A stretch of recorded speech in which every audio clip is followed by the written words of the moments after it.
You are looking at Julian's pronunciation guide, where we look at how to pronounce better some of the most mispronounced words in the world, like this other curious word. But how do you say what you're looking for today?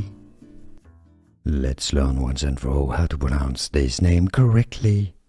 If you want to learn more confusing names and useful pronunciations, I'll link to many more for you at the end of the video. Let's break it down.